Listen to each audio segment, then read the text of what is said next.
IIM UPSC tuitions only in Tirumala IAS Institute, Chaitanyapuri. Call chesi ipude join avvandi.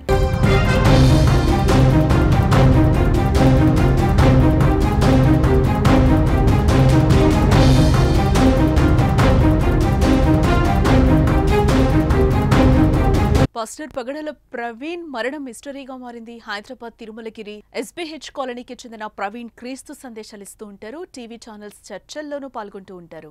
అయితే హైదరాబాద్ నుంచి bike పై విశాఖ వెళ్తున్న ఆయన రాజమహేంద్రవరంలోని Gammon bridge వద్ద road ప్రమాదానికి గురైనట్లుగా తెలుస్తోంది.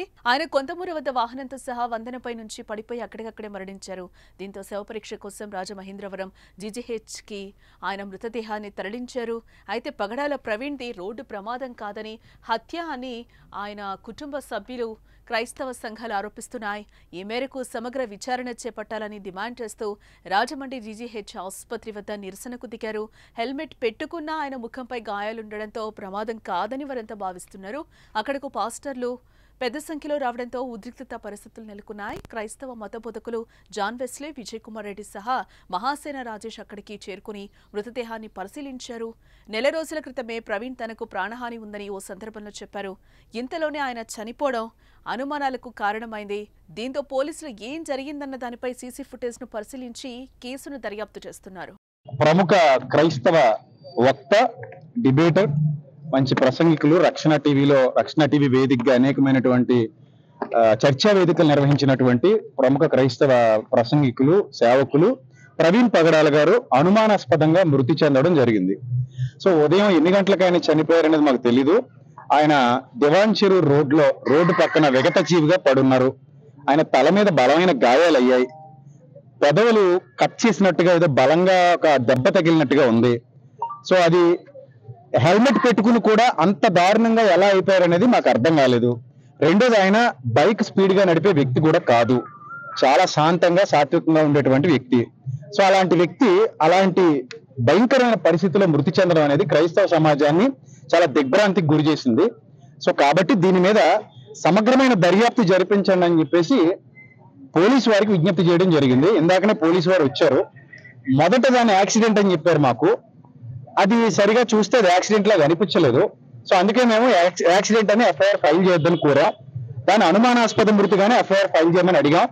సార్ అలాగే ఫైల్ చేస్తామని చెప్పారు. SP గారి దగ్గర నుంచి CI గారు అందరూ మాట్లాడారు. అలాగే ఫైల్ చేస్తామని చెప్పారు. మీడియా ముఖంగా మేము కోరుకునేది ఏంటంటే, ఈరోజు పొద్దున కొంతమంది ఆయన మరణాన్ని బట్టి ఎవరు చంపేశారో అన్నట్టుగా కొన్ని పోస్టులు పెట్టారని మళ్ళీ డిలీట్ చేశారని విన్నాం. దయచేసి ప్రభుత్వాలు మీడియా ద్వారా స్పందించి ఈ మృతి వెనక ఉన్న చీకటి కోణాలు ఏమైనా ఉంటే వాటిని సమగ్ర దర్యాప్తు చేసి బయటికి తీసుకురావాలని చెప్పేసి మేము కోరుతున్నాం.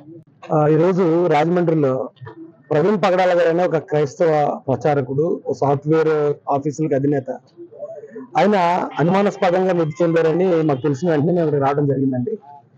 బాడీ మార్చిరీలో ఉంది. ఆ బాడీని చూసి అలాగే అక్కడ యాక్సిడెంట్ జరిగిన విధానం చూస్తా ఉంటే కొన్ని అనుమానాలు అయితే ఖచ్చితంగా కలుగుతున్నాయి. దీని వెనక్కి ఏంటనేది వాస్తవాలు తెలియజేయాల్సిందిగా ఇక్కడ రాజమండ్రి SP గారిని, రాజమండ్రి పోలీసు వారిని రిక్వెస్ట్ చేస్తున్నాం. దీనికి సంబంధించి తెలుగుదేశం పార్టీ లోకేష్ గారికి మెసేజ్ ఆల్రెడీ పంపించడం జరిగింది. రాజ్యసభ సభ్యులు సానా సతీష్ గారికి, అలాగే ఇక్కడ వాసు గారిని కూడా ఇప్పుడు ఆయన కలవడానికి వెళ్తామండి. లోకల్ ఎమ్మెల్యే గారికి, రూరల్ ఎమ్మెల్యే గారికి కూడా చెప్తాం. SP గారిని కూడా కలుస్తాం. దీని వెనుకున్నది ఇమ్మీడియట్ గా వాస్తవాలు ఏంటో బయట తీసుకురావాల్సిందిగా, యాజ్ ఎర్లీ యాజ్ పాసిబుల్ బయట తీసుకురావాల్సిందిగా కోరుతున్నాం. ఎందుకంటే ఇది ఆలస్యం అయ్యే కొద్దీ లేనిపోయిన అనుమానాలకు తావస్తుంది. ఇది చాలా సెన్సిటివ్ ఇష్యూ, మతాల విషయం అనేది. కాబట్టి దీని గురించి పోలీసు వారు ఇమ్మీడియట్ గా దీని మీద ఎంక్వైరీ మొదలుపెట్టి ఆ CC ఫుటేజ్ పరిశీలిస్తారా, ఏవైతే మీ ఎంక్వైరీ విధానాలు ఉంటాయో అన్ని చేసి దీని కారణం ఏంటనేది మీరు బయట తీసుకురావాల్సిందిగా మేము రిక్వెస్ట్ చేస్తున్నాం.